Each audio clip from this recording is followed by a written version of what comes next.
Alors nous sommes arrivés d'Afhet de Berachot, d'Afhet donc pour le Shabbat 14 Tevet. Il nous restait les 3 dernières lignes, Zayin Amoud Bet, 3 dernières lignes. Amal et Rabbi Yitzhak le Rav Nachman. Il lui dit donc Rabbi Yitzhak Rav Nachman, Ma'eta Amala Temor le Beknishta Nisalouye. Il dit pourquoi tu n'es pas venu à la synagogue prier? Amal et la Yachin. Il dit j'étais fatigué, je ne pouvais pas venir. Amal et alors il lui a dit les Khan fait les mois Asara, Benisri. Tu n'avais qu'à rassembler 10 hommes et tu aurais fait avec Minyan. Amal et Halimilta. Il lui a dit non, je ne peux pas, ça me fatigue de faire tout ça. Alors il lui a dit les malémors, les shlocha de Sibura. Tu n'avais qu'à dire au Shaliach Sibour, Be'edana de Matzeh Sibura, l'été mort. Au moment où ils vont faire la Hamida, qu'on vient de te faire savoir. Comme ça, tu pries en même temps que le Shaliach Sibour et que le Sibour. Amal et Maïkolehai. Il lui a dit c'est quoi tout cela? Amal, il dit pourquoi tu fais ça, tu insistes autant? Il a répondu de Amal Rabbi Yohanan, Mishom Rabbi Shimon ben Yochai. Parce que Rabbi Yohanan, il a dit au nom de Rabbi Shimon ben Yochai, Maïdirtiv, c'est quoi le passage qui dit Va'ani tefilati lecha Adonai et rason? Et moi, ma prière à toi Hachem au moment et rason, dans un moment donc d'agrément. Alors il dit, et matin et rason, c'est quoi le et rason? C'est quoi le moment qui est bien aux yeux d'Hachem pour prier? Au moment où le public prie. C'est là où les autres, donc où ça, c'est un bon moment pour que Hachem écoute nos prières. Voilà ce qu'il leur a répondu. Rabbi Yossi lui dit, on apprend ça dans notre pasuk. Quand Amar Adonai be'et rason anitecha, Hachem il a dit, au moment d'un agrément, je t'ai répondu. Rabbi Hanan il a dit ça dans notre pasuk. Le pasuk il dit Hen el kabir veloim as. C'est-à-dire Hachem ne déteste pas kabir, c'est nombreux. Hen el Hachem, c'est la prière des nombreux. Loim as dit qu'il ne va pas détester. Urtiv à notre pasuk il dit pada beshalom nafshem mekerovli ki berabim hayoim madi. Ça veut dire qu'Hachem il va me sauver quand il y a des guerres. Pourquoi? Parce que Berabim m'a dit je priais avec le public, avec le tzibour. D'ailleurs il y a une braïta qui enseigne cela. Rabbi Nathan Omer, Rabbi Nathan il dit d'où on sait qu'Hachem ne déteste pas la prière de la collectivité. Donc c'est le même passage qu'on a cité, que Hachem ne déteste pas la prière de la collectivité quand ils sont nombreux. Donc le même passage qu'on a cité tout à l'heure. Amar HaKadosh Baruch Hu, il a dit à Hachem, quand on a parlé de Pada Beshalom Nafshi, il sauve mon âme dans la paix. Qu'est-ce que ça veut dire? Il dit Amar HaKadosh Baruch Hu, Hachem il a dit comme ça. Tout celui qui étudie la Torah et qui s'occupe de Gmilut Hasadim et il prie avec le Tzibour, alors Ma'ale Ane Alav, Hachem dit je le considère c'est comme si qu'il m'a sauvé moi et mes enfants parmi les nations du monde, c'est-à-dire comme si qu'il nous a libérés. Amar Rishakish, il vient Rishakish, il dit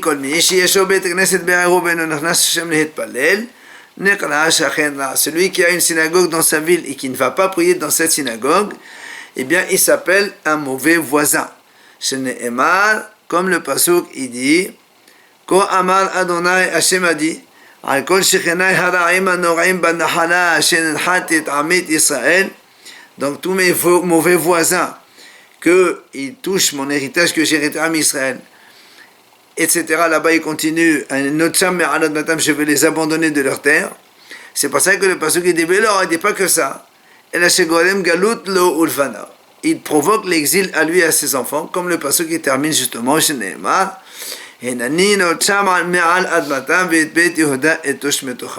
donc je les abandonne de leur terre, c'est ça l'exil.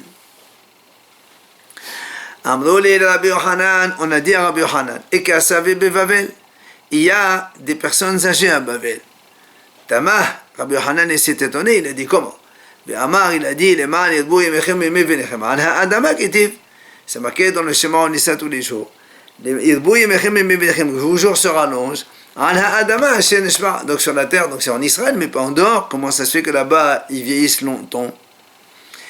Aval Bechos Haaretz, mais donc Bechos Haaretz, non. Comment ça se fait que donc là-bas ils sont très vieux? Quand on lui a dit, tu sais, là-bas, ces individus, parce qu'ils restent longtemps le soir à la synagogue en train d'étudier, et le matin ils se lèvent tôt pour aller à la synagogue pour étudier, Amal Hainu Dehanelhu, il a dit, maintenant je comprends pourquoi ils sont vieux. C'est parce qu'ils ont cette grande mitzvah de donc rester longtemps à la synagogue le matin et le soir. Kedamad Rabbi Yoshua ben Levi Levaneh, comme il a dit d'ailleurs Rabbi Yoshua ben Levi à ses enfants, Kadimu Berchichu Be'ailu Levechnishta, Kiechid Turchu Haye. Il leur a dit donc, allez plus tôt à la synagogue et restez longtemps le soir après, afin que vous mériterez la vie. Donc, c'est ça qui fait que les gens ont une longue vie. Amar Rabbi Aha ben Rabbi Hanina Ma'ikra, mais Ekra, d'où tu apprends cela? Que Béhémet, celui qui reste longtemps à la synagogue, il aura une longue vie, d'où on apprend cela? Il a dit, c'est marqué dans le pasuk, Ashrei Adam Shomei Ali Neshchon Adatotay Yom Yom, le Shmol Mezuzot Petachai. Donc celui qui vient dans mes portes chaque jour et qui garde les mezuzot de mes portes. Donc heureux celui-là. Et c'est quoi la récompense? Celui qui me trouve, il trouvera la vie. Donc tu vois donc la récompense de celui qui va dans les maisons d'Hachem, il aura une longue vie. Amar Rav Hasda, il a dit Rav Hasda, toujours un homme quand il rentre à la synagogue, il rentre deux portes. On m'a dit comment? Ça veut dire quoi deux portes?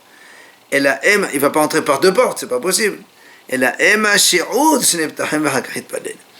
quand il rentre dans la synagogue, il ne reste pas à côté de l'entrée, qui est lui, il fait vite après finir et sortir vite. Non, tu rentres à la mesure de deux portes, à peu près 2-3 amot, et tu t'installes, et après tu pries, comme ça tu ne montres pas, comme si que le fait de rester là-bas, c'est donc embêtant pour toi. Tu ne montreras pas cela.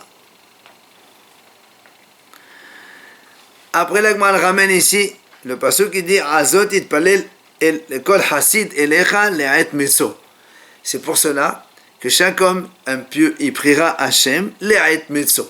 Alors l'Agma a dit, qu'est-ce que ça veut dire ce le'at meso? Amar Rabbi Hanina, le'at meso zo isha. C'est quoi le'at meso? Donc il prie pour avoir une femme. Shene'emar matzah isha matzah tov. Tu vois, il y a marqué le mot matzah, et ici il y a marqué matzah, donc isha, c'est ça le bien. Bemareva, on raconte qu'en Israël, quand un homme se marie, après on lui pose la question à Amril et on lui dit, Hari, comme cela, Matzah ou Motse? Est-ce que c'est Matzah ou est-ce que c'est Motse? Matzah c'est le passé et Motse c'est le présent. Et qu'est-ce que ça veut dire ça? Est-ce que c'est Matzah, dirti Matzah Isha Matzah Tov, Adonai? Est-ce que tu as accompli le passage dans Mishli qui dit, celui qui a trouvé une femme, il a trouvé le bien, il a la bonne volonté d'Hachem? Ou bien Motse Dertiv, ou bien Motse qui est le présent, comme c'est marqué là-bas dans Kohelet, ou Motse animal, mais ma peut-être Haïcha. Et moi je trouve la femme plus amère que la mort. Donc c'est pour ça il dit Matzah, Metzo, c'est la femme. Rabbi Natan Omer Le'ait Metzo, tu sais ce que c'est Le'ait Metzo, quand on a dit à l'homme il prie pour cela. C'est Zotora, c'est la Torah. Comme on a dit, non, Matzah Haïm. Il y a le verbe trouver avec la vie. C'est quoi Matzah? Il trouve. Matzah, c'est trouver? Oui. Rab Nachman ben Sakama Le'ait Metzo, Zometa. Il dit, c'est quoi Metzo? C'est la mort. Ça veut dire quoi? Il prie pourquoi? Shenema la Mavet Totsaot. Ça veut dire qu'un homme, il prie pour qu'il ait une mort calme, belle, dans son lit, tranquille à la maison. Tanyanami, il y a la Bretagne qui dit aussi cela. Tesha me'ot ushlosha mine mita nevreu ba'olam. Il dit en fait, il y a 903 sortes de morts existent dans le monde, ils ont été créés. Shene'ema la mavet totsaot, comme le passage qui dit la mavet totsaot et le mot totsaot, begematana achihavu. C'est comme c'est ça la valeur numérique de totsaot, c'est 900, donc 3. Et l'Agmara dit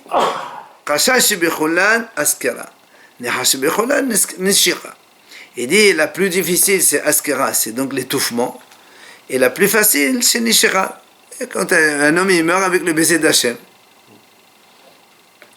Alors l'Agmara donc explique Askera, donc ce qu'on a dit, donc l'étouffement. Damia, ça ressemble à quoi? Comme une bout de ronce dans une toison de laine, que quand tu veux enlever cette ronce de la laine, forcément tu arraches de la laine avec. Il y en a qui disent que c'est comme une corde donc à l'entrée donc de l'œsophage. Donc c'est ça en fait. Et Nishira est la mort par un baiser. C'est comme si quelqu'un il retire un cheveu donc d'un bol de lait. C'est donc tellement facile et ça va vite. Rabbi Yochanan Amar le'et meso zo kvura. Rabbi Yochanan dit c'est quoi le'et meso? Un homme il prie pourquoi? Zo kvura. C'est l'enterrement. Pour avoir un enterrement tranquille. Amar Rabbi Hanina me'ekra. D'où tu apprends que matzah c'est kvura? Il dit asemihim elegil asisukim se okeva. Parce qu'il dit comme ça, ceux qui, donc il y avait marqué, ceux qui se réjouissent, ceux qui trouvent Rava donc une tombe tranquille. Amar Rabba Batashilahinu de Amri Enchi, il a dit Rabba, c'est ce que les gens disent.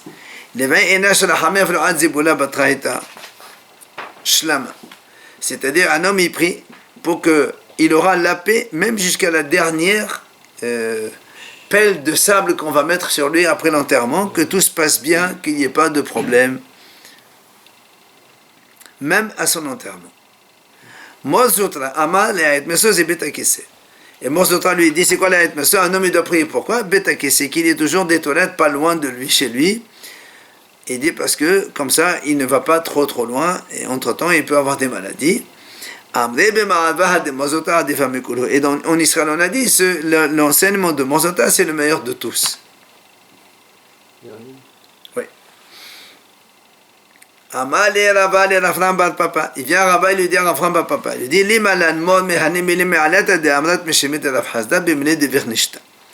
dis-nous, le maître, donc de ces enseignements, des bons enseignements que tu as appris de Rav Hasda concernant la synagogue. Amal, il lui a dit, c'est comme ça que Rav Hasda nous a enseigné. Ça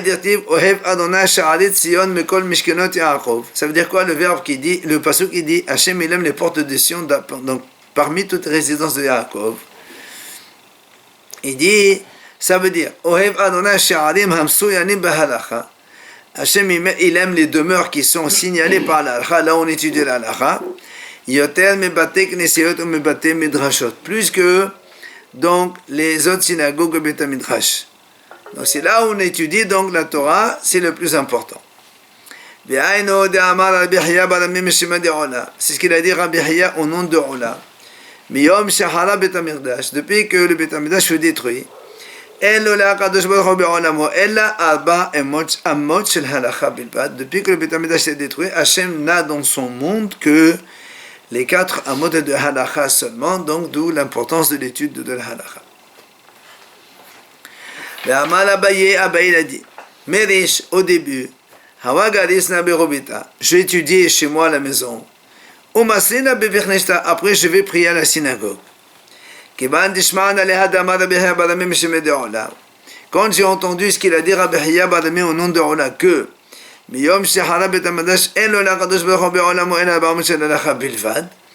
depuis que le Beth Midrash fut détruit, Hachem n'a dans ce monde que les 4 amot de l'alakha. Là on étudie l'alakha.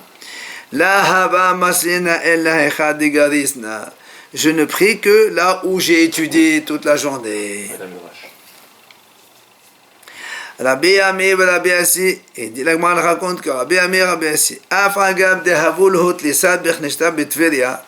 il y avait 13 synagogues à Tveria, eh bien eux, ils n'allaient pas prier dans les synagogues. Ella, la maslo, ella bene amode echad avogar. Ils ne faisaient la prière que dans les endroits, donc là où ils priaient, où ils étudiaient, donc Beth Midrash où ils priaient, où ils étudiaient, pardon. Il a dit Rabbi Hiya toujours au nom de Allah. Gadol hanehena mire'o yoter miyirei shamayim.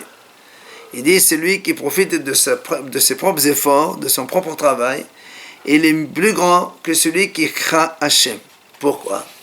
Parce que des Elugabé et des Shamayim, à propos de celui qui craint Hachem, le pasuk dit que Tiv Ashrei Aish Ashrei Isharet Adonai. Heureux l'homme qui craint Hachem.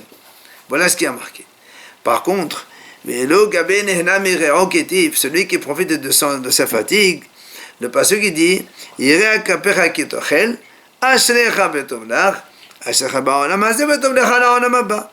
a marqué Ashrecha, heureux pour toi et c'est bien, heureux pour toi dans ce monde et donc le bien dans le monde futur. Alors que donc les Gabi et les Shamaim, Vetov Lach Lakti, dans les Shamaim il y avait marqué que Ashre seulement, il n'y a pas marqué Vetov Lach. De quelle forme? Hein? De quelle forme? Mais gros, le travail.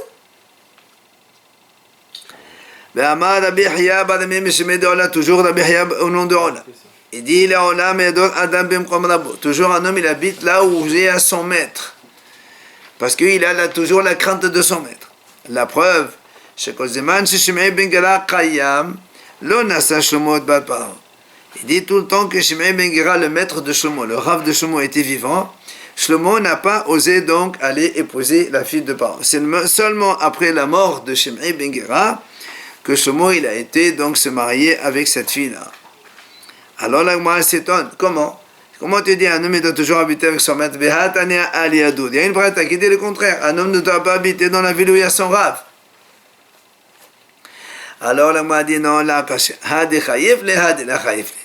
dans le cas où un homme il se soumet à l'autorité de son Rav, c'est sûr que là il habite avec son Rav. Mais là où il ne se soumet pas à l'autorité de son Rav, c'est sûr qu'il ne doit pas habiter là où il habite son Rav, puisqu'il ne va pas l'écouter. Amar Abuna Bar Yehuda, Amar Rabbi Menachem, Amar Rabbi Ami. Donc tous ces Hachamim disent le passage qui dit ceux qui abandonnent Hachem, ils seront éliminés. C'est quoi abandonner Hachem? C'est amené à Sefer Torah. C'est celui qui laisse un Sefer Torah et il sort.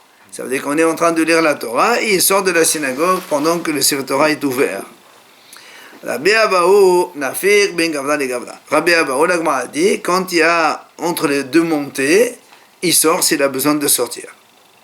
Bahayela papa ben Psuqa le Psuqa Mahu. Papa il a dit, entre un pasuk et un autre, est-ce qu'il peut sortir? Tekou, la Gemara dit, elle ne répond pas. À l'époque, il lisait un pasuk, il y avait un interprète qui expliquait tout ça. Je peux poser la question, est-ce qu'on peut sortir entre les deux? Et la Gemara n'a pas répondu. Rav Sheshat Mahdar Apeh Vegalis. Amar Anan Bedidan Ve'enhu Bedidhu. On a dit que Rav Sheshat, lui, quand on montait à la Torah, eh bien lui, il tournait la tête. Il étudiait son étude, c'est-à-dire même la Mishnah, Gemara, pendant que la lecture de la Torah. Pourquoi? Il a dit, eux, ils font la Torah. Et nous, on fait notre Torah. Parce que lui, Haramim, ils disent que celui qui a Torato ou Manoto, il fait que ça toute la journée, toute sa vie, il n'est pas concerné par les autres mitzvot. Amar Ravuna Bar Yehuda Amar Rabbi Ami. Il a dit donc Ravuna Bar Yehuda au nom de Rabbi Ami. Le'olam yashim adam parashivutam ayamatzibur shenaim mekra ve'achad targum. Toujours un homme il doit terminer ses parashot avec le tzibur, 2 psukim et un targum. Va afilu atarot ve'divon. Même le mot, le pasuk atarot ve'divon qui donc la traduction c'est le même mot. Ben tu refais encore 3 fois la même chose. Donc même si c'est le targum, il est le même que les ivrites. Pourquoi? Shekol hamashim parashiyota ematzibur ma'arichin lo yama ushnotav. Celui qui finit les parashot avec tzibur, comme on a dit maintenant, Hachem va lui donner comme récompense allonger sa vie. Rabbi Biba Abaye, ça va aller à Shumenu le farashaita de cholashata b'ma'aliyom adechepori. Moi, on raconte que Rabbi Biba, lui, pensait terminer les parashot de toute l'année la veille de Kippour. Comme ça, il a le temps, et il va les finir donc, ce jour-là. Alors, il vient à Tan Ali Haya Badam Defti. Haya, il lui dit, tu ne peux pas faire ça. Pourquoi? Dans la Torah, c'est marqué à propos du Kippour. Vous allez donc faire souffrir votre âme le 9 du mois, le soir. Alors, il dit comment? Est-ce que nous, on jeûne le 9 Tishrei? C'est le 10 Tishrei qu'on jeûne. Alors pourquoi la Torah dit c'est pour te dire.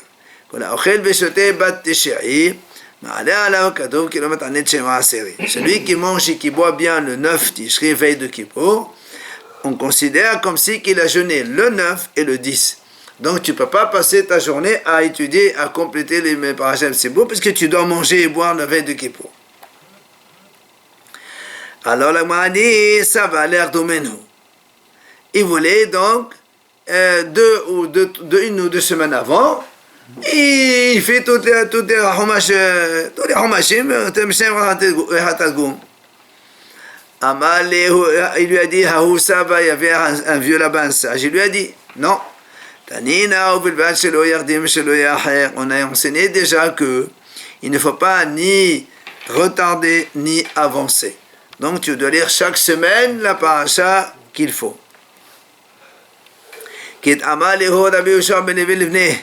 Comme il a dit Rabbi Yoshua ben Levi à ses enfants, premièrement,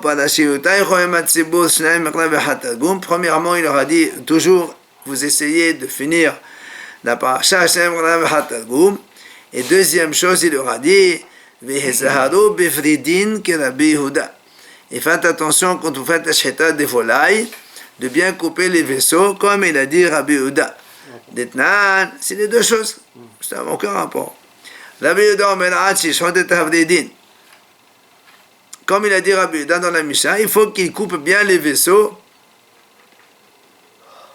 parce que les volailles, des fois, on les fait griller entièrement sans enlever la tête et tout ça. Donc, il faut s'assurer que les vaisseaux, ils sont bien coupés. Et troisième chose, il leur a dit, Rabbi Yoshua à ses enfants, et faites attention à un vieux qui a oublié son étude en cas de force majeure, parce que c'est pas parce qu'il a oublié son étude que vous n'allez plus le respecter. Comme dit Amrinan, comme on a vu d'ailleurs, dans l'Arche Sainte, il y avait aussi bien les tables de la loi que Shivre le Hot, même les débris de première table que Moshe a cassé. Alors ils étaient là-bas aussi. Donc un sage, c'est comme une Torah qui a oublié son étude, c'est comme une Torah qui est cassée. Eh bien, vous devez garder le kavod qu'on lui doit. Amaleo Rava Livne, Rava il a dit à ses enfants,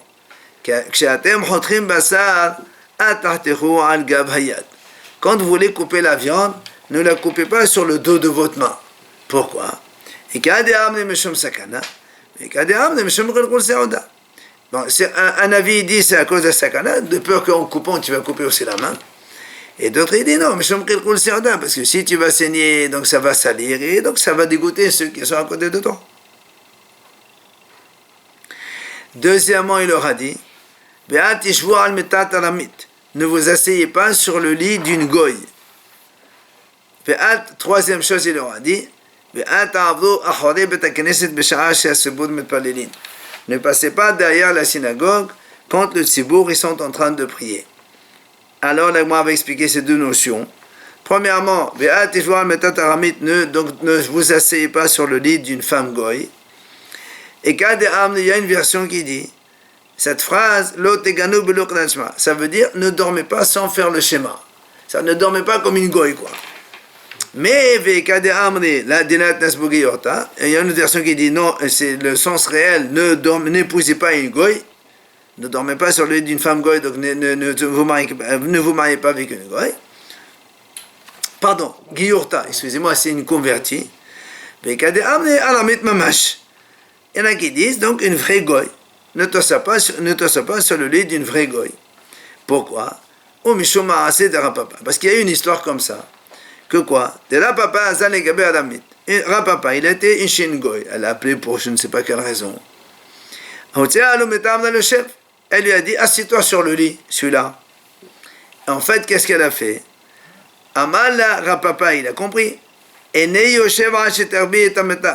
Je ne me sois que quand tu soulèves le matelas. On a soulevé le matelas, on a trouvé un bébé mort. En fait, elle a voulu l'accuser, quand il va s'asseoir dessus, c'est lui qui l'a tué. Alors lui, il a vu le coup. C'est pour ça qu'on a dit, ne t'assois pas sur le lit d'une femme goy. Maintenant, l'autre enseignement qu'il leur a dit, ne passez pas derrière une synagogue au moment où le tzibour y prie. Alors il dit, mais ça aide les Rabbi Yoshua ben Levi, ce qu'il a dit, Rabbi Yoshua ben Levi, on a déjà vu ça. Comme il a dit Rabbi Yoshua ben Levi,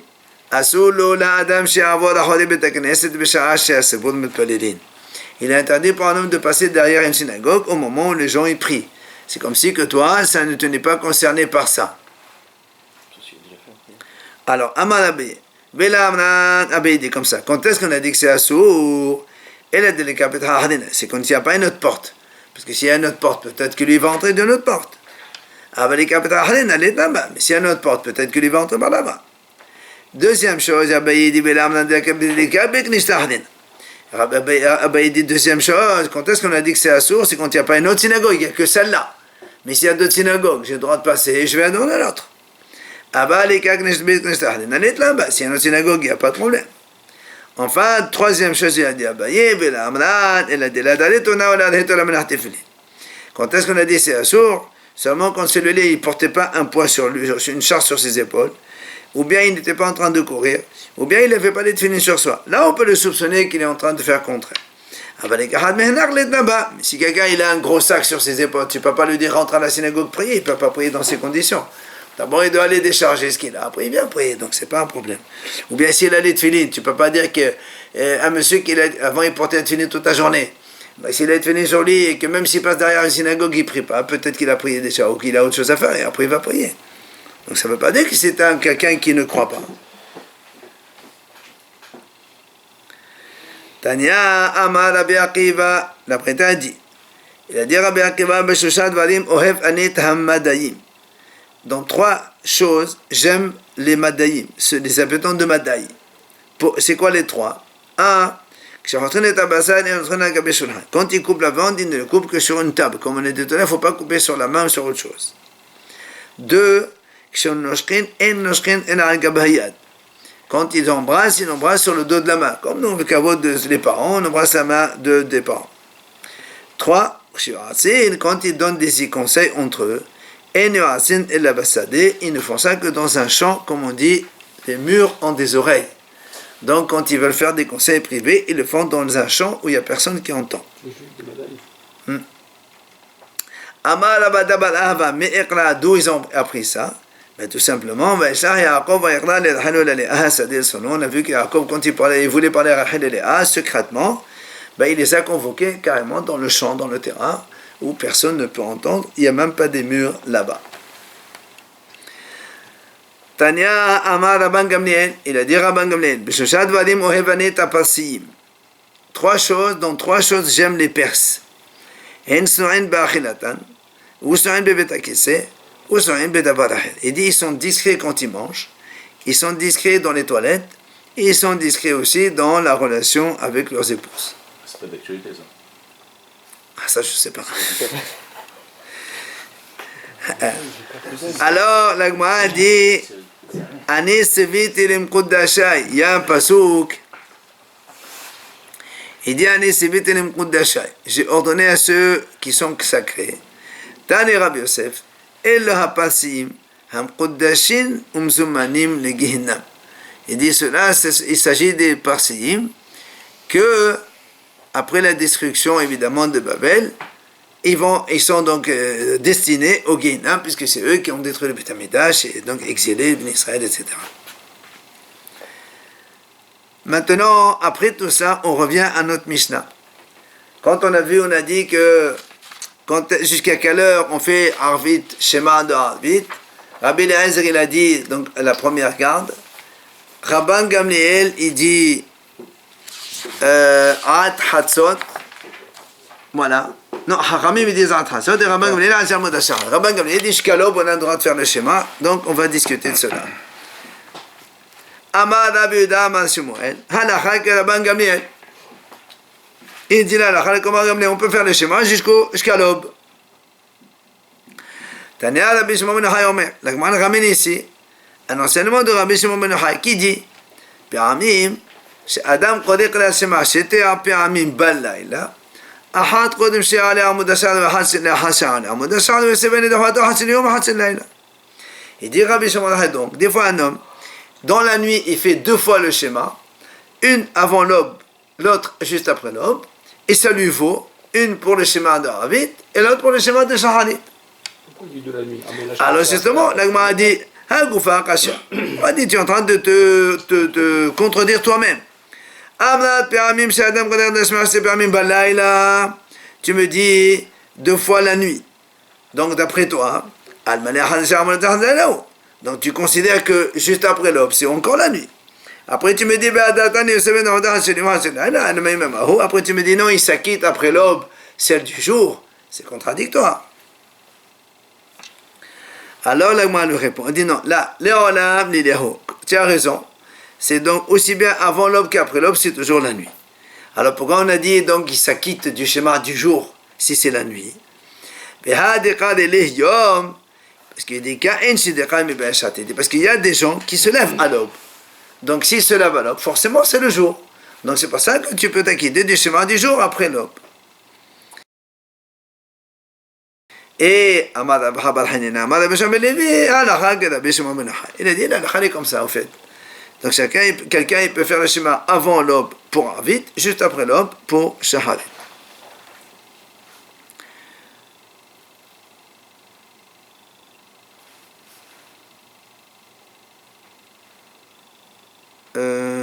On va laisser ça pour demain parce que c'est prolongé.